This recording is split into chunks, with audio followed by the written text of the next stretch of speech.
नमस्कार, एक बार फिर से आपका एमडीएम के YouTube channel MDM online study में हार्दिक अभिनंदन है।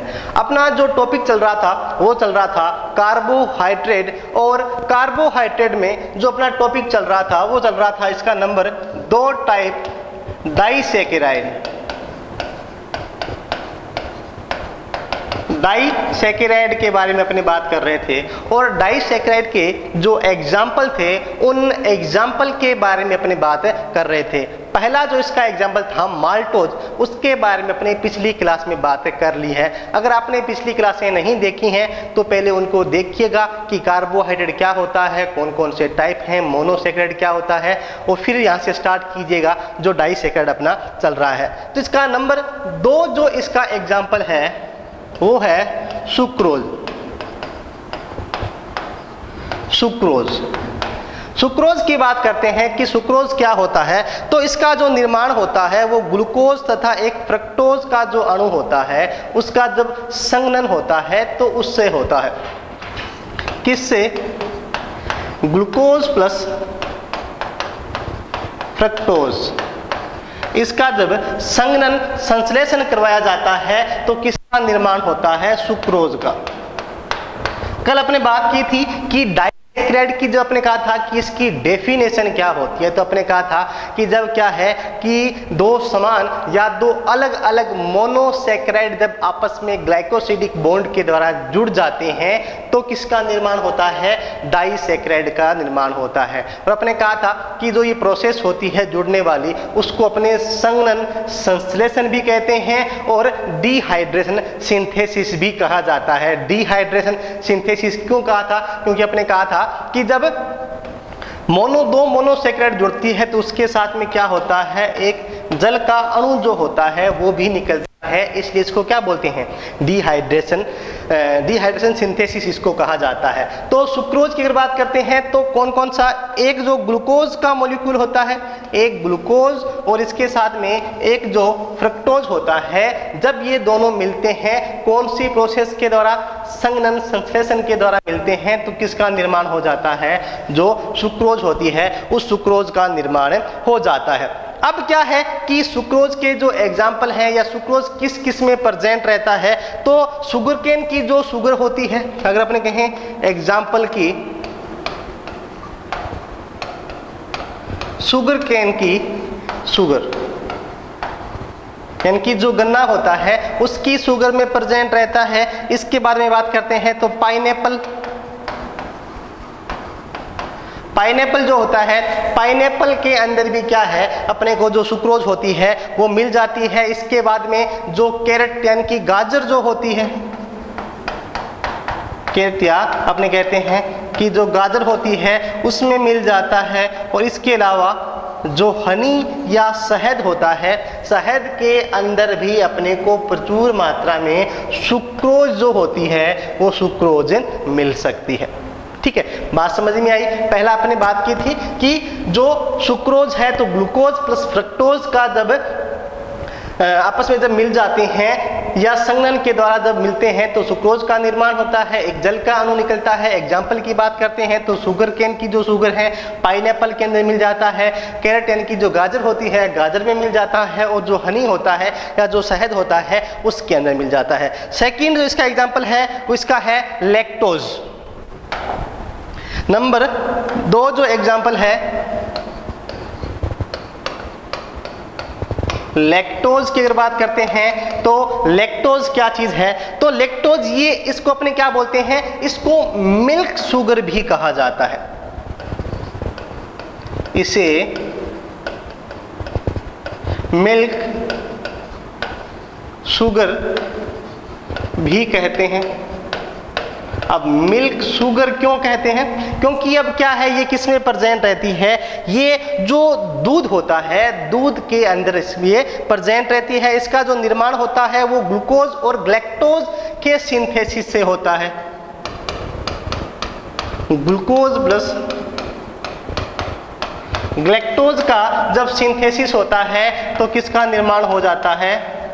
लैक्टोज का निर्माण होता है। लैक्टोज का निर्माण कब होता है? जब एक ग्लूकोज का मॉलिक्यूल और एक लैक्टोज का जब मॉलिक्यूल आपस में मिल जाते हैं तो किसका निर्माण होता है? लैक्टोज शुगर जो होती है उसका निर्माण होता है। और लैक्टोज जो शुगर होती है वो किस में प्रेजेंट रहती है? वो मिल्क के अंदर प्रेजेंट रहती है। मिल्क में प्रेजेंट होने के कारण इसको क्या बोलते हैं? मिल्क शुगर भी इसको कहा जाता है। इसके बाद में थर्ड जो इसका है वो है सिलोबायोज। थर्ड एग्जांपल की अपने बात करते हैं तो थर्ड इसका है सिलोबायोज। सिलोबायोज की बात करते हैं तो ये भी किस प्रकार की शुगर है? ये भी एक डाइसैकेराइड का ही एग्जाम्पल है। और ये शुगर जो होती है सिलोबायोज, ये भी स्वतंत्र रूप से नहीं पाई जाती है। अब अगर नेचर में बात करते हैं तो नेचर में क्या है? ये स्वतंत्र रूप से नहीं पाई जाती है, या आपने कह सकते हैं कि एब्सेंट होती है, नहीं पाई जाती है, नहीं पाई जाती है। ओके, बात समझ में आ रही है कि सिलोबायोज जो है ये किसका एग्जाम्पल है? डाइसैकेराइड का एग्जाम्पल है, स्वतंत्र रूप से नेचर में नहीं मिलती है। अब इसका जो निर्माण होता है वो किससे होता है? तो जब सेलुलोज जब ग्लूकोज के अंदर कन्वर्ट होता है। अब इसका जो फॉर्मेशन है वो कब होगा? जब सेलुलोज किस में कन्वर्ट होती है? ग्लूकोज में कन्वर्ट होती है, तब किसका निर्माण होता है? सिलोबायोज का निर्माण होता है। सिलोबायोज कब बनेगी? यानी कि जब सेलुलोज, जैसे नाम से थोड़ा स्पष्ट हो रहा है ना कि सेलुलोज से किसका निर्माण हो रहा है? सिलोबायोज का निर्माण हो रहा है। अब अपने को पता है कि सेलुलोज जो होती है वो किस में प्रेजेंट रहती है? प्लांट्स के अंदर प्रेजेंट रहती है। तो किस प्रकार की शुगर हो गई? ये प्लांट शुगर होती है। तो ये सारे जो एग्जाम्पल थे वो किसके थे? वो थे अपने डाइसैकेराइड की। और जो सिलोबायोज होती है इसको आगे फिर दो पार्ट में डिवाइड किया गया है, अल्फा सिलोबायोज और इसको बोलते हैं ये बीटा डी ग्लूकोज के संघनन से क्या होता है? इसका निर्माण भी हो सकता है। अब नेक्स्ट अपने बात करते हैं इसके बारे में। जो डाइसैकेराइड टॉपिक है वो यहाँ पर अपना कंप्लीट हो जाता है। अब जो कार्बोहाइड्रेट का नंबर तीसरा पार्ट जो होता है जिसको अपने बोलते हैं पॉलीसैकेराइड, इसको क्या कहते हैं? पॉलीसैकेराइड। अपने बात की थी कि जो कार्बोहाइड्रेट है उसको कितने पार्ट में? 3 पार्ट में डिवाइड किया गया था। 3 पार्ट कौन कौन से था? पहला था मोनोसैकेराइड, दूसरा था अपना डाइसैकेराइड और तीसरा जो इसका है वो कौन सा है? पॉलीसैकेराइड। अब नाम से स्पष्ट हो रहा है, देखो मोनो का मतलब क्या होता है? मोनो का मतलब होता है एक, डाई का मतलब क्या होता है? 2 और पॉली का मतलब क्या होता है? 2 से अधिक। 2 से क्या है? अधिक।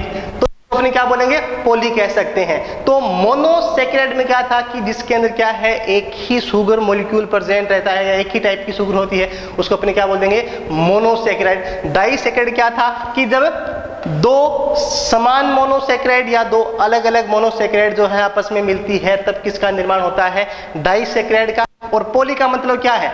2 से अधिक, यानी कि जब अधिक मात्रा में कई सारी जो शुगर मॉलिक्यूल होते हैं जब वो आपस में जुड़ जाते हैं तो वो किसका निर्माण कर लेते हैं? पॉलीसैकेराइड का निर्माण कर लेते हैं। अब इसके क्या क्या फीचर्स होते हैं, क्या क्या इसकी विशेषताएं होती है, उसके बारे में अपने बात करते हैं। तो नंबर 1 इसका जो पॉइंट है इसके अंदर वो क्या कहता है कि ये किस प्रकार की शुगर होती है? तो ये कॉम्प्लेक्स टाइप की शुगर होती है जो जल में घुलनशील होती है। नंबर 1 पॉइंट क्या है? ये किस टाइप की शुगर है? तो ये कॉम्प्लेक्स टाइप की शुगर होती है।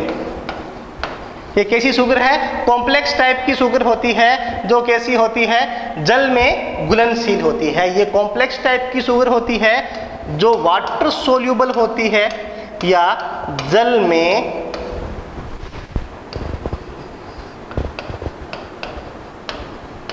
जल में घुलनशील होती है। कैसी होती है? वाटर सोल्यूबल होती है। और किस टाइप की है ये कॉम्प्लेक्स टाइप की है, यानी कि जटिल प्रकार की है। और चीजें जटिल कब होती है? जब बहुत सारी चीजें होती हैं वो इकट्ठी हो जाएंगी, तब वो क्या होगी? कॉम्प्लेक्स टाइप की हो जाएगी, हार्ड टाइप की हो जाएगी। तो यानी कि कहने का मतलब क्या है कि जब बहुत सारे शुगर मॉलिक्यूल आपस में जुड़ जाते हैं या प्रेजेंट रहते हैं, तब वो किस टाइप की हो जाती है? कॉम्प्लेक्स टाइप की हो जाती है। और पहले अपने बात की थी कि पॉली का मतलब होता है बहुत सारा, तो जब बहुत सारी शुगर क्या है आपस में जुड़ जाएगी तो उसको अपने क्या बोलेंगे? पॉलीसैकेराइड कहते हैं। अब इसके बाद में क्या है कि इसकी और क्या विशेषता होती है? ये प्रोटोप्लाज्मिक जो मेम्ब्रेन होती है उसके द्वारा डिफ्यूज नहीं होती, यानी कि जब कॉम्प्लेक्स टाइप की होगी, मॉलिक्यूल बड़े हो जाएंगे, तो प्रोटोप्लाज्मिक जो मेम्ब्रेन, प्रोटोप्लाज्मिक मेम्ब्रेन का मतलब क्या है? अपने बात की थी कि अगर अपने सिंगल सेल की बात करते हैं तो जैसे अपने इसका अपने न्यूक्लियर मेम्ब्रेन होगी, इसका अंदर न्यूक्लियराई हो गया, न्यूक्लियस हो गया। अब ये बाहर इसकी है सेल मेम्ब्रेन जिसको कहते हैं। तो अब इनको कंबाइंड रूप से ये जो लेयर है इसको अपने क्या बोल सकते हैं?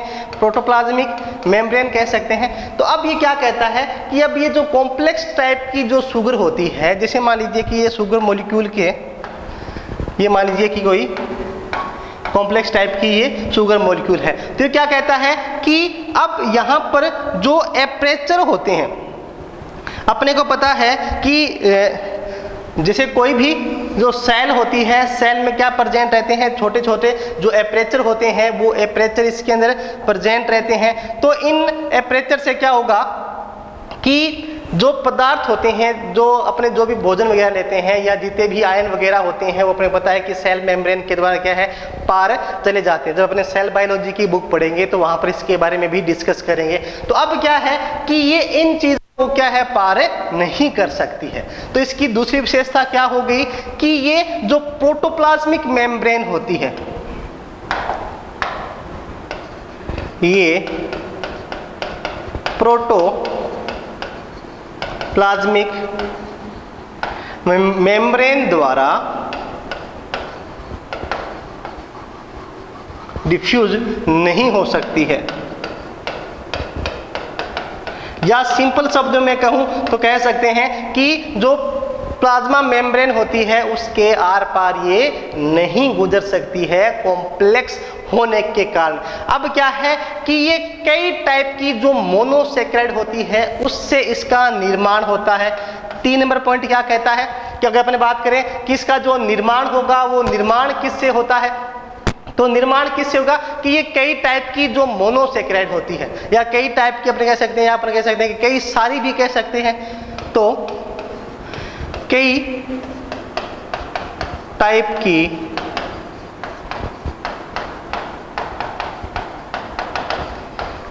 की मोनोसैकेराइड से इसका सिंथेसिस होता है या निर्माण होता है। अगर निर्माण की बात करते हैं, क्या कहता है कि ये कई टाइप की मोनोसैकेराइड से इसका निर्माण होता है। अब नोट में ध्यान क्या रखना है कि मेनली कौन सी मोनोसैकेराइड? तो ग्लूकोज। मेनली क्या है कि ग्लूकोज के द्वारा ही ये बना होता है, या मेनली जो मोनोसैकेराइड होती है वो कौन सी होती है? ग्लूकोज ही होती है। और जब इसका निर्माण होता है तो कई सारे वाटर जो मॉलिक्यूल हैं, निर्माण के समय कई सारे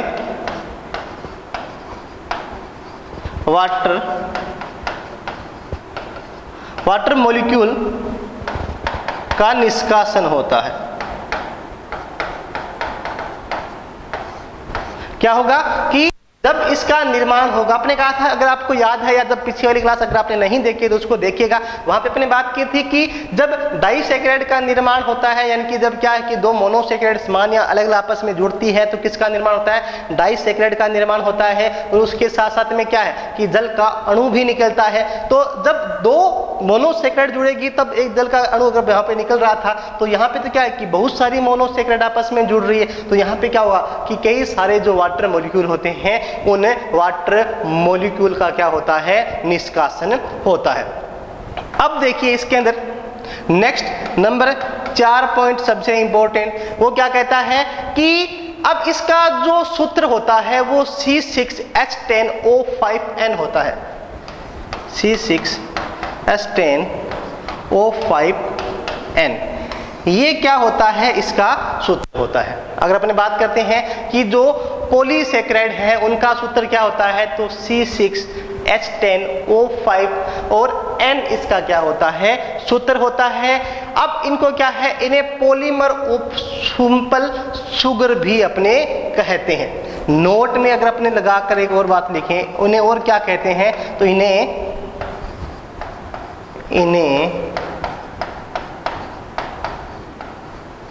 पॉलीमर ऑफ सिंपल शुगर कहते हैं। इन्हें क्या कहते हैं, पॉलीमर ऑफ सिंपल शुगर। किसे पॉलीमर ऑफ सिंपल शुगर कहते हैं, तो जो पॉलीसेकेराइड होती है इनको polymer of simple sugar. Polymer का क्या मतलब होता है, पॉलीमर कहता है बहुलक। तो सिंपल शुगर के बहुलक के रूप में भी जो पॉलीसेकेराइड होती है उसको जाना जाता है। इसके बाद में कुछ और इसमें इंटरेस्टिंग पॉइंट है, उसके बारे में भी अपने बात कर लेते हैं कि क्या क्या है। तो आवश्यकता पड़ने पर जो पॉलीसेकेराइड होती है उसका हाइड्रोलाइसिस करके इसको किस में कन्वर्ट किया जा सकता है, ग्लूकोज में कन्वर्ट किया जा सकता है। तो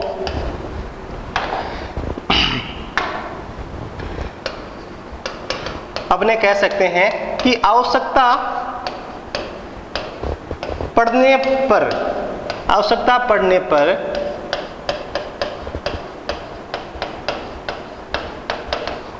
पॉलीसेकेराइड को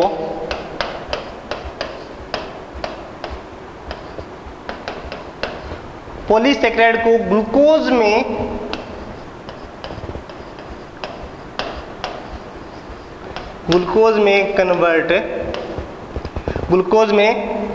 कन्वर्ट किया जा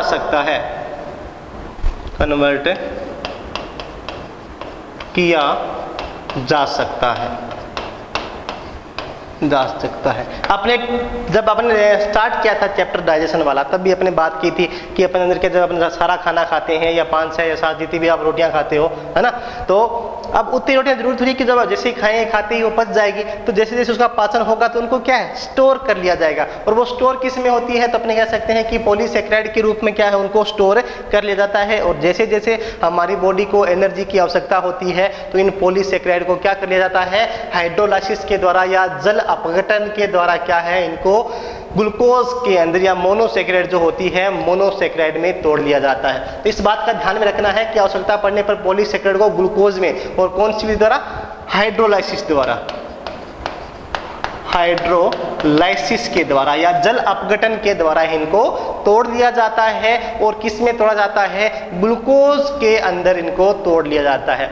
अब एक बात इसमें और भी अपने नोट कर सकते हैं कि जो पॉलीसेकेराइड होती है ऊर्जा उत्पादन के लिए स्टोर एनर्जी का काम करती है। हमारे शरीर में क्या है, तो अपन लिख सकते हैं कि ये ऊर्जा उत्पादन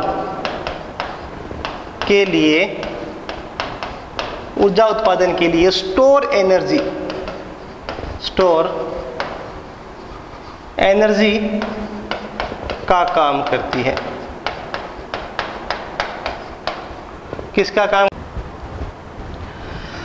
तो अभी अपने बात कर रहे थे कि ये ऊर्जा उत्पादन के लिए क्या करते हैं, स्टोर एनर्जी का काम करते हैं। यानी कि हमारी बॉडी के अंदर जो पॉलीसेकेराइड होते हैं वो स्टोर रहते हैं, और जैसे जैसे हमको एनर्जी की आवश्यकता होती है वैसे वैसे क्या है, पॉलीसेकेराइड का यूज किया जाता है। अपने बात की थी कि जो पॉलीसेकेराइड होते हैं उनको किसमें, जो ग्लूकोज होता है उस ग्लूकोज में कन्वर्ट कर लिया जाता है। अब अपने बात करते हैं एग्जाम्पल इसके कौन कौन से होते हैं, यानी कि जो पॉलीसेकेराइड है, पॉलीसेकेराइड के कौन कौन से एग्जाम्पल हैं। तो एग्जाम्पल की बात करते हैं तो इसके अंदर स्टार्च है, ग्लाइकोजन है, सेलुलोज है, स्टार्च, ग्लाइकोजन, सेलुलोज, और इसके अलावा काइटिन क्या है, इसके एग्जाम्पल के रूप में अपने को देखने को मिल सकते हैं। अब अगर अपन बात करते हैं कि स्टार्च जो है, स्टार्च क्या चीज होती है, या आपने कहें कि ये स्टार्च, ग्लाइकोजन, सेलुलोज और काइटिन, इनमें डिफरेंस कहाँ आता है? तो स्टार्च क्या चीज है? स्टार्च है ये एक प्लांट पॉलीसेकेराइड होता है। स्टार्च क्या है? प्लांट पॉलीसेकेराइड, प्लांट पॉलीसेकेराइड होता है, ठीक है। यानी कि ये किस में प्रेजेंट रहता है? स्टार्च। स्टार्च जो होता है वो प्लांट में प्रेजेंट रहता है। अब प्लांट में किस चीज अगर अपने बात करते हैं तो जैसे आलू, आलू के अंदर प्रेजेंट रहता है। उसके अलावा अनाज जो होता है, अनाज के अंदर प्रेजेंट रहता है। इसके अलावा जो फलियां होती हैं उन फलियों के अंदर भी क्या प्रेजेंट रहता है? स्टार्च प्रेजेंट रहता है। यहां तक ये बात होगी। अब स्टार्च के अंदर अगर अपने एक नोट में बात करें, नोट में क्या ध्यान रखना है कि अब जो स्टार्च होता है, स्टार्च का अगर अपने प्रैक्टिकल करें या अपने देखें कि ये अपने किस प्रकार इसको आइडेंटिफाई कर सकते हैं, तो स्टार्च का अगर अपने पेस्ट लेकर स्टार्च के ऊपर अपने आयोडीन सॉल्यूशन डालते हैं, अगर आयोडीन डालते हैं तो रंग कैसा आता है? आयोडीन विलयन डालने पर बैंगनी या वॉयलेट कलर जो होता है, वॉयलेट कलर आता है। ये किसकी आइडेंटिफिकेशन होती है? स्टार्च की होती है। अगर स्टार्च अगर आपने लिया हुआ है या जब अपने प्रैक्टिकल आप करोगे या अपने प्रैक्टिकल जब करते हैं तो प्रैक्टिकल के अंदर भी स्टार्च अपने आता है। बीएससी फर्स्ट ईयर में भी है और बीएससी सेकेंड ईयर के अंदर भी स्टार्च का प्रैक्टिकल अपने को मिल जाएगा। तो स्टार्च का अगर प्रैक्टिकल करते हैं तो इसमें क्या होगा कि या तो जो आलू है, आलू को काट के उसके ऊपर आप आयोडीन विलयन डालोगे तो आयोडीन विलयन डालने पर वो किस प्रकार का कलर देता है? बैंगनी कलर देता है। उसके बाद में अब जो स्टार्च होता है ये एमाइलोज तथा एमाइलोपेप्सिन का बना होता है। ये बात भी अपने नोट में कर लेते हैं कि इसका जो फॉर्मेशन होता है वो फॉर्मेशन किससे होता है? तो एमाइलोज तथा एमाइलोपेप्सिन,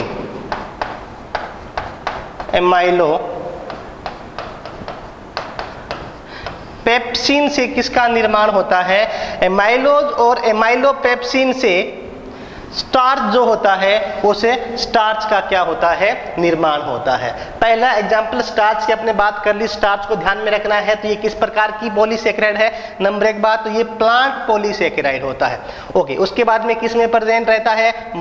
यानी कि अपने कह सकते हैं कि ज्यादा मात्रा आलू में ज्यादा मात्रा में प्रेजेंट रहता है, अनाजों के अंदर प्रेजेंट रहता है और जो फलियां होती हैं उनके अंदर भी अपने को मिल जाएगा। इसके अलावा अब अपने प्रैक्टिकल की बात करते हैं, कैसे आइडेंटिफाई करेंगे इसको? तो आयोडीन सॉल्यूशन डालने पर ये कैसा रंग देता है? ये बैंगनी रंग अपने को प्रोवाइड करवाएगा। ओके, उसके बाद में सेकंड जो एग्जांपल है ग्लाइकोजन। नंबर 2 एग्जांपल की मैं अगर बात करता हूं, ग्लाइकोजन की अगर अपने बात करते हैं, ग्लाइकोजन के क्या क्या फीचर्स होते हैं, क्या क्या इसकी विशेषता होती है? तो नंबर एक बात क्या है कि ये किस प्रकार का पॉलीसेकेराइड है? तो ये एनिमल पॉलीसेकेराइड होता है। ग्लाइकोजन की बात करते हैं तो ये एनिमल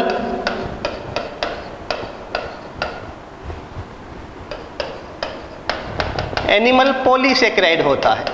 इस बात को ध्यान में रखना है अपने को। क्या बात ध्यान में रखनी है कि ये किस प्रकार का है? तो ये एनिमल पॉलीसेकेराइड होता है। सबसे पहले तो अपने को यही बात ध्यान में रखनी है। ओके, उसके बाद में नेक्स्ट अपने बात करते हैं तो इसमें क्या है कि जो ग्लाइकोजन होता है ये प्रेजेंट कहाँ रहता है? तो ये लीवर और जो मसल्स होती हैं, लीवर और मसल के अंदर जब ग्लूकोज का एनाबॉलिज्म होता है उसके द्वारा इसका निर्माण होता है। तो प्रेजेंस की बात करते हैं हमारी यानी कि एनिमल्स की बात करते हैं तो एनिमल में कहाँ हो सकता है ये? तो एक तो हमारा जो लीवर होता है, लीवर के अंदर ग्लाइकोजन अपने को मिल जाता है। उसके बाद में जो मसल्स होती हैं उन मसल्स के अंदर प्रेजेंट रहता है। अब ग्लाइकोजन का निर्माण कैसे होता है? तो अपने कह सकते हैं कि जो ग्लूकोज होता है, ग्लूकोज के एनाबॉलिज्म द्वारा, ग्लूकोज के एनाबॉलिज्म के द्वारा किसका निर्माण हो जाता है? तो ग्लाइकोजन जो होता है उस ग्लाइकोजन का ग्लूकोज के एनाबॉलिज्म के द्वारा निर्माण हो जाता है। और इसका काम क्या होता है वैसे अपने कह सकते हैं, तो एक तो ये जो एनर्जी होती है, स्टोर एनर्जी है, उसके रूप में प्रेजेंट रहता है हमारी बॉडी को।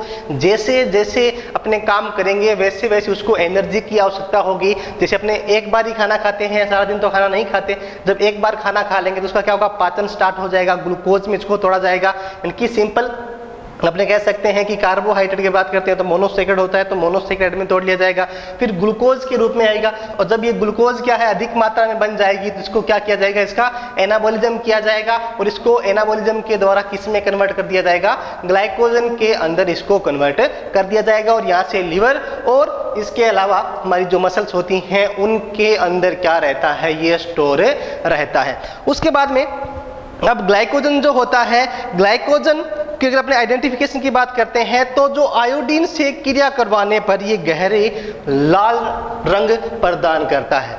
अगर मैं अपने प्रैक्टिकल की बात करें इसकी या इसकी आइडेंटिफिकेशन की बात करें तो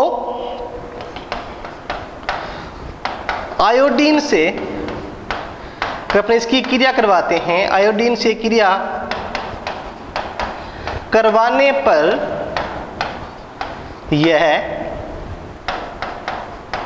गहरा लाल रंग या आपने कह सकते हैं dark red colour, red colour अपने को क्या करता है, प्रोवाइड करवाता है।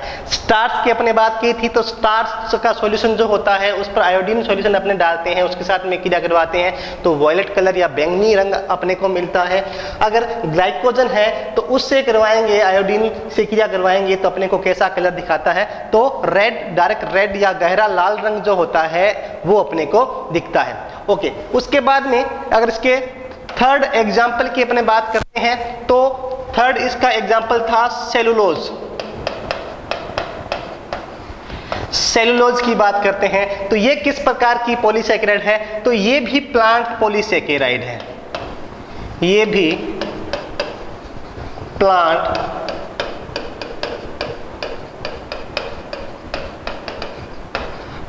पॉलीसैकेराइड होती है। ठीक है, डायरेक्ट अब अपने क्या है कि ह्यूमन बॉडी की अगर मैं बात करता हूं तो अपने क्या है कि अगर सेलुलोज को खाएंगे तो इसका पाचन हमारी बॉडी के अंदर पॉसिबल नहीं है। जैसे गाय है, भैंस है, बकरी है, ये जो इसको खाएंगे तो उनकी एक एलिमेंट्री क्लान लंबी होती है, उसके बाद में उनका जो सीकम पार्ट होता है वहां पर कुछ ऐसे बैक्टीरिया प्रेजेंट रहते हैं जो सेलुलोज के पाचन में क्या करते हैं, उनकी हेल्प करते हैं। हमारे अंदर ऐसा नहीं होता है। ओके, तो उसके बाद में एक कंपटीशन लेवल की अगर बात करता हूं तो ये बड़ी इंपॉर्टेंट बात यहां पर आती है। इसके अंदर क्या आती है कि प्रकृति में पाया जाने वाला सबसे अधिक जो कार्बनिक पदार्थ है वो कौन सा है, सेलुलोज ही है। तो अपने लिख सकते हैं कि सेलुलोज नेचर में प्रेजेंट सबसे अधिक, या आपने कह सकते हैं कि सेलुलोज नेचर में सबसे अधिक प्रेजेंट होता है। अपने ये लिख सकते हैं कि नेचर में सबसे अधिक प्रेजेंट कार्बनिक पदार्थ होता है। इस बात का ध्यान में रखना है, कैसा पदार्थ होता है, कार्बनिक पदार्थ होता है। इस बात का ध्यान में रखना है। ये कंपटीशन लेवल की अगर बात करते हैं तो वहां पर अपने लिए इंपॉर्टेंट हो जाता है। तो सेलुलोज कैसा है, प्लांट पॉलीसैकेराइड है, और सेलुलोज नेचर में प्रेजेंट सबसे या नेचर में पाया जाने वाला सबसे अधिक कार्बनिक जो पदार्थ है वो कौन सा होता है, वो सेलुलोज ही होता है। उसके बाद में नेक्स्ट अपना है इसका फोर्थ एग्जाम्पल की बात करते हैं तो है काइटिन। काइटिन किस प्रकार का है, तो ये काइटिन जो होता है ये नाइट्रोजन युक्त पॉलीसैकेराइड होता है। ये कैसा है, ये नाइट्रोजन युक्त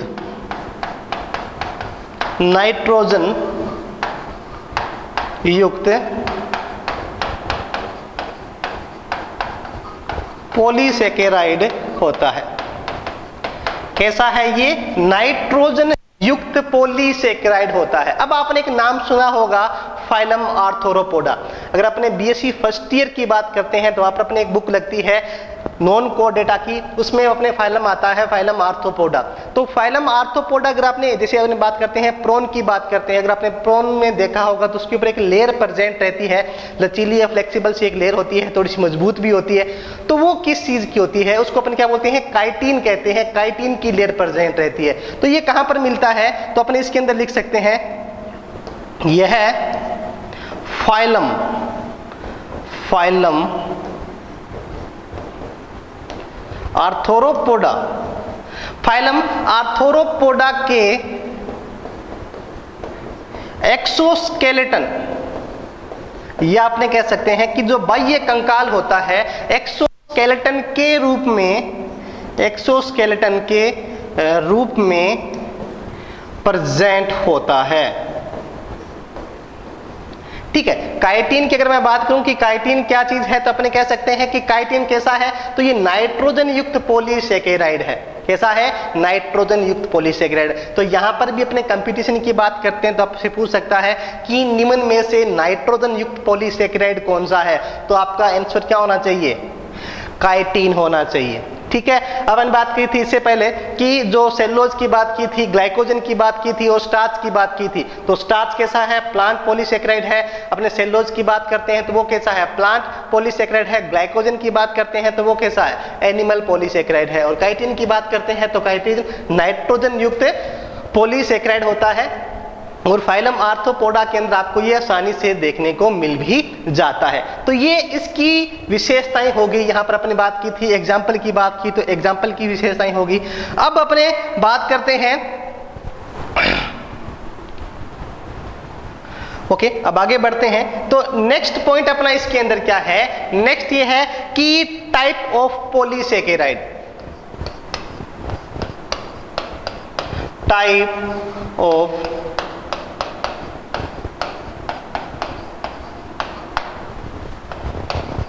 ऑफ पॉलीसेकेराइड। अगर टाइप ऑफ पॉलीसेकेराइड की बात करते हैं तो there are 2 types of polysaccharide. इसके 2 पार्ट्स होते हैं। 2 पार्ट इसके कौन कौन से हैं, नंबर 1 इसका होता है होमोपॉलीसेकेराइड। पहला पार्ट कौन सा होता है, होमोपॉलीसेकेराइड। और दूसरा जो इसका होता है वो होता है हेटेरोपॉलीसेकेराइड। होमोपॉलीसेकेराइड और हेटेरोपॉलीसेकेराइड। अब अगर अपने इनकी बात करते हैं तो इनके जो नाम हैं उनसे ही इनका मतलब समझ में अपने को आ जाएगा। देखिए, होमो का मतलब क्या होता है, होमो का मतलब होता है इक्वल, या आपने कह सकते हैं कि समान, या आपने कह सकते हैं कि एक जैसे, है ना। और हेटेरो का मतलब क्या होता है, इसका मतलब होता है अलग अलग, या आपने कह सकते हैं कि विषम, है ना। समान, होमो का मतलब क्या हो गया, समान या इक्वल, और हेटेरो का मतलब हो गया अलग अलग या विषम। तो अब होमोपॉलीसेकेराइड का मतलब क्या, कि होमो का मतलब है समान, तो ऐसे पॉलीसेकेराइड जो अपने कह सकते हैं कि एक जैसे ही अपने मोनोसेकेराइड से मिलकर बने होते हैं उनको अपने क्या कहते हैं, होमोपॉलीसेकेराइड कह सकते हैं। और जो हेटेरोपॉलीसेकेराइड में क्या होगा कि जब 2 या 2 से अधिक टाइप की जब मोनोसेकेराइड जब आपस में मिल जाती है और एक कॉम्प्लेक्स टाइप की स्ट्रक्चर बना लेती है, उसको अपने क्या कहते हैं, हेटेरोपॉलीसेकेराइड अपने इसको कह सकते हैं। अब इनके अपने एक एक 2 कैरेक्टर की बात कर लेते हैं। अब देखो, जो होमोपॉलीसेकेराइड है इसको अपने और क्या कहते हैं, इसको होमोग्लाइकोन भी कहते हैं। इसको अपने क्या बोलते हैं, होमोग्लाइकोन भी कहते हैं। ओके, जो हेटेरोपॉलीसेकेराइड है इसको अब क्या कहेंगे, इसको हेटेरोग्लाइकोन कौन कहते हैं। इसको अपने क्या कहते हैं, इसको हेटेरोग्लाइकोन कहते हैं। होमोपॉलीसेकेराइड को होमोग्लाइकोन, और जो हेटेरोपॉलीसेकेराइड है इसको क्या बोलते हैं, इसको हेटेरोग्लाइकोन इसको कहा जाता है। अब जो होमोपॉलीसेकेराइड होता है ये 95% एक जैसे ही मोनोसेकेराइड से मिलकर बने होते हैं। ये सबसे इंपॉर्टेंट कैरेक्टर हो गया। तो ये 95% एक जैसी ही मोनोसेकेराइड से मिलकर बने होते हैं, सेकेराइड से मिलकर बने होते हैं। अगर आपने कहा था ना कि होमो का मतलब क्या है, समान या इक्वल, तो यहां पर इसका मतलब समझ में आ रहा है कि 95% जो मोनोसेकेराइड होगी वो कैसी होगी, एक जैसी ही होगी, या एक ही टाइप की मोनोसेकेराइड जो होती हैं वो प्रेजेंट रहती है, जिसको अपने क्या कह सकते हैं, होमो पॉलीसेकेराइड कर सकते हैं। और जो हेटेरो पॉलीसेकेराइड होती है इसकी बात करते हैं तो ये 2 या 3 प्रकार की जो मोनोसेकेराइड होती है उनसे मिलकर बना होता है। यह 2 या 3 टाइप की मोनोसेकेराइड से मिलकर बना होता है, मोनोसेकेराइड से मिलकर बना होता है। ये 2 बातों को अपने में ध्यान में रखना है, एक तो होमोग्लाइकोन भी कहते हैं, और ये 95% क्या है, एक जैसी ही मोनोसेकेराइड से मिलकर बनते हैं, इनको हेटेरोग्लाइकोन कहते हैं। और ये क्या है कि 2 या 3 टाइप की जो मोनोसेकेराइड होती है उनसे मिलकर क्या होता है, इसका निर्माण होता है। अब जो होमोपॉलीसेकेराइड है इसके एग्जाम्पल की बात करते हैं तो इसमें एग्जाम्पल आ जाएगा ग्लाइकोन, स्टार्च, सेलुलोज, डेक्स्ट्रीन, इसके एग्जाम्पल हो जाएंगे। स्टार्च, सेलुलोज, ग्लाइकोजन, और इसके बाद में डेक्स्ट्रीन। डेक्स्ट्रीन ये किसके एग्जाम्पल होते हैं, ETC अपने लगा देंगे, बाकी जो बच गए। स्टार्च है, सेलुलोज है, ग्लाइकोजन है, और डेक्स्ट्रीन जो होते हैं ये किसके एग्जाम्पल हैं, ये जो होमोपॉलीसेकेराइड होता है उसके एग्जाम्पल होते हैं। उसके बाद में हेटेरो की बात करते हैं तो पेक्टिन, पेक्टिन जो होता है वो किसका होता है, हेटेरोपॉलीसेकेराइड का होता है। उसके बाद में पेक्टिन के अलावा है इसमें हेपेरिन और म्यूसिलेज, म्यूसिलेज, और इसके बाद में होता है हेपेरिन, म्यूसिलेज और हेपेरिन। अब हेपेरिन अगर आपने कहीं नाम सुन रहा होगा तो हेपेरिन का क्या काम होता है, हेपेरिन हमारे जो ब्लड होता है उस ब्लड के अंदर प्रेजेंट रहता है। उसका काम क्या होता है, हमारी जो ब्लड वेसल्स होती हैं उनके अंदर रक्त का थक्का जमने से रोकने का काम होता है। जैसे आपने देखा होगा जैसे चोट लगती है तो हमारा खून बहना स्टार्ट हो जाता है और थोड़े टाइम बाद में वो रुक जाता है, तो उसको अपने क्या बोलते हैं, ब्लड क्लोटिंग या रक्त का थक्का जमना कहते हैं। लेकिन हमारी ब्लड जो वेसल्स होती हैं उनमें कभी भी रक्त नहीं जमता है या ब्लड जमता नहीं है। तो वो क्यों नहीं जमता है, किसकी वजह से नहीं जमता है, तो वो हेपेरिन की वजह से नहीं जमता है। तो हेपेरिन भी क्या है, हेपेरिन भी एक प्रकार का पॉलीसेकेराइड होता है जो किस में आता है, हेटेरोपॉलीसेकेराइड में आता है, जो 2 या 2 से अधिक या 3 टाइप की जो मोनोसेकेराइड होती है उनसे मिलकर ये बनता है। आज के लिए अपने इतना ही करेंगे। आगे की जो क्लासें हैं उनको देखने के लिए हमारे साथ जुड़े रहिए। हमारा YouTube channel MDM online study को शेयर कीजिए, उसको सब्सक्राइब कीजिए, और आज आपके जितने भी फ्रेंड हैं जो कॉलेज एजुकेशन से या किसी प्रकार की कंपटीशन की तैयारी कर रहे हैं तो उनके साथ में इसको जरूर शेयर कीजिए ताकि उनको भी इस चीज़ का फायदा हो। उसके बहुत बहुत धन्यवाद। जय हिंद, जय भारत।